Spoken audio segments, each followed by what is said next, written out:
Welcome everyone. This is my Samsung TV that showed no signs of power, no lights were on, couldn't get it to start. It had been in storage and when we turned it on, nothing happened. Now I have fixed this TV, but I'd like to take you through the steps that got me to repairing it properly. Okay, so as you can see I've disconnected the power.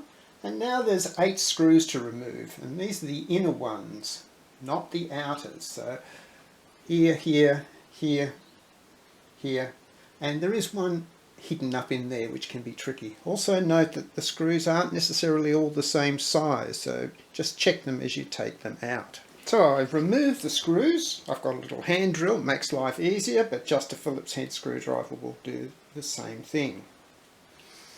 Then you just want to take the back off, and it's really easy. You just pull it out at the bottom. Whoops, and I missed one.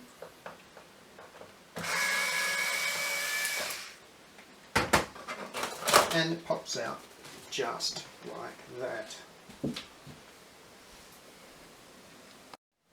If you've got one, I did use a multimeter to test the fuse, and it indicated to me that there was a problem.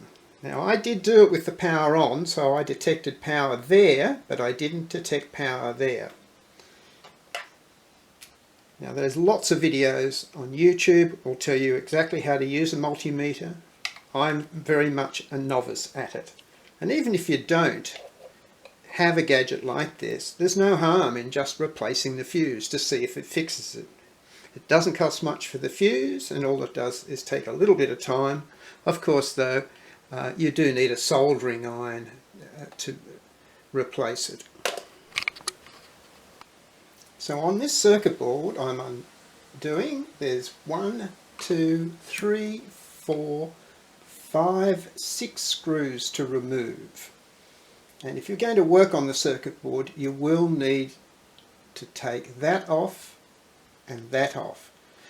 Now I'm not going to do that because I've already repaired this, and these can be a little fragile, so I don't want to remove them yet again. Okay, this is a little tricky in that this is the back side of the circuit board and the fuse is on the other.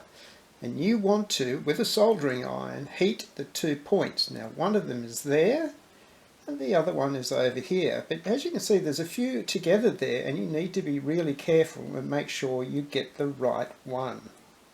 Once you heat them up, the fuse will literally fall out, and then you simply replace the fuse by putting a new fuse in, sticking the wires through, soldering them and cutting off any excess wire. And again, YouTube has some very good videos on how to do this. I'm very much a novice.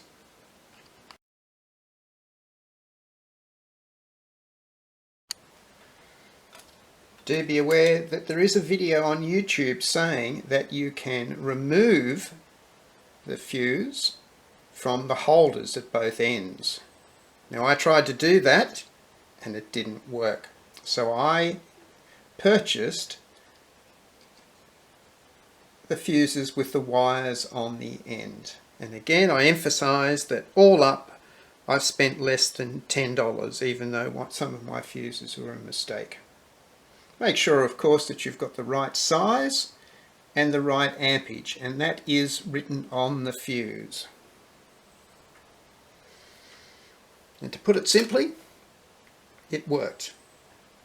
Unbelievable to think that I may have thrown it away, and how many people do that for just a simple fuse replacement.